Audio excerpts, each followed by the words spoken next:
we may spend all night speaking about only what we have as a diversity. This, in resume, it is what constitutes actually the let's say the power of Africa, and it is this the rich part of Africa, which we have exported very well here, even outside. Our diversity, cultural diversity, you can feel it here in America, you can feel it in Brazil, you can feel it in many parts of the world. I understand what you're trying to say. The one thing that I don't understand about Africa is its sense of mathematics. Because the provost says Africa has 53 states. And I know that you have 53 member states.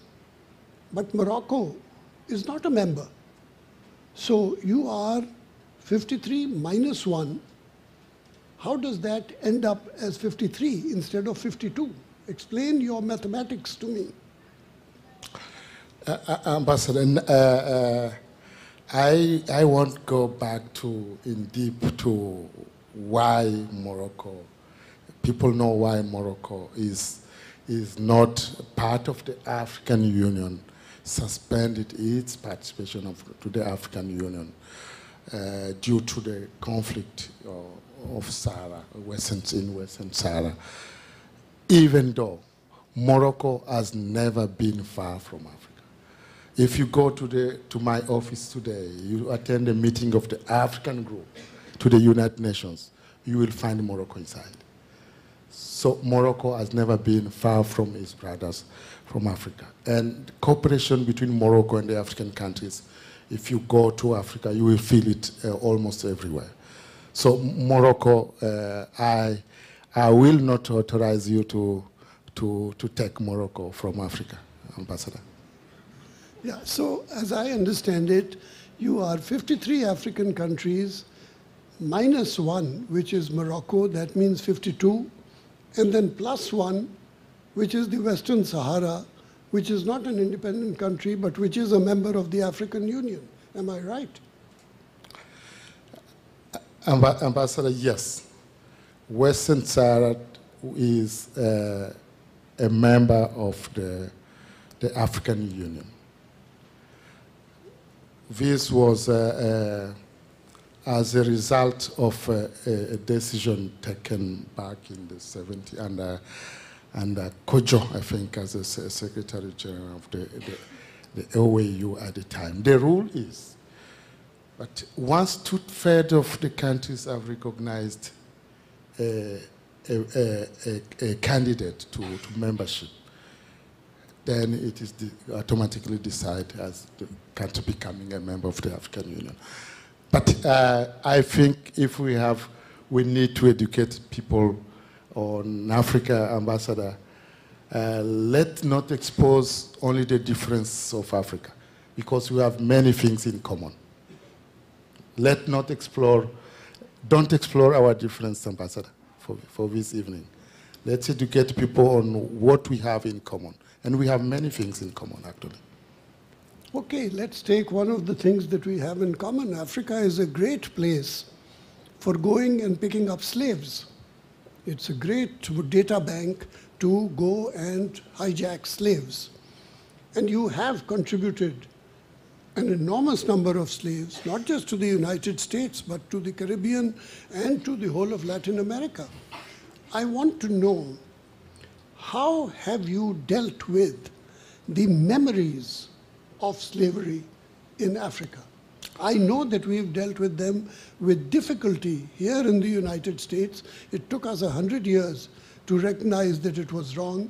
And then it took us another 100 years to recognize that even segregation was wrong. So it took 200 years, including a nasty civil war in this country. Okay. But you were at the receiving end. You suffered. And you seem to have forgotten it. How did you manage to get that generosity of spirit which enabled you to forget the past of slavery in Africa? No, we went even further in Africa. There was an initiative by a fellow Nigerian, the first one, asking for compensation due to the slavery which Africa suffered in the past. Now, let me first tell you how we are dealing. Let's speak about the present first. How we are dealing with, just to show you what we never forgot. We never forgot. The African Union today, as you know, Africa has 5 regions. You have the North, you have the East, the West, the South, and the Central. And we have a 6th, geographically speaking, and we have a 6th region, which is diaspora. Diaspora is the 6th region of the African Union today. So this means whoever has his origin in Africa is from the African Union. This is the present. Now, on the memorial, you do know very well, before even coming to the memorial, which is a novel struggle now at the level of the United Nations. You know how Africa was involved in what is called, I don't know, my senior political advisor may say it in English. I'm not a microphone, I'm a lusophone. I know, but I don't look at Africans like a francophone or lusophone or anglophone. That's why I didn't speak about my bad English at the beginning. But if there was a project, La Route de l'Esclavage. So the route of slavery in African countries were still very committed to this project. Go back to Senegal. Visit how do you call this small island? Yeah, l'Île de Gorée. Visit Île de Gorée, you will feel how Africa still remembers slavery. Now, coming back to the modern times, what has been missing is to have this very well reflected in the United Nations. And ourselves, the African Union, and our brothers from the Caribbean, Latin America, we are in a struggle now to have a memorial at the United Nations to remember slavery. The memorial has 2 phases. The first phase is to remember the slavery, and the second one is to educate to people so that this never happen again. But I won't go, maybe we'll come back to the consequences of the slavery itself on the continent. But slavery is not the only problem that Africa has had to face. Slavery was the worst form, but there was colonialism. Africa was occupied by foreign powers who just came and took over. And not just by states. The Congo, which is the size of the United States, belonged not to Belgium, but to one man in Belgium, the king of the Belgians. It was the personal property of the king. And so Africa was marvelous territory for proprietary ownership. And that is colonialism. Now, we are out of colonialism, thanks, I think, to, among other things, to the United Nations and the decolonization movement, which took place in the 1950s.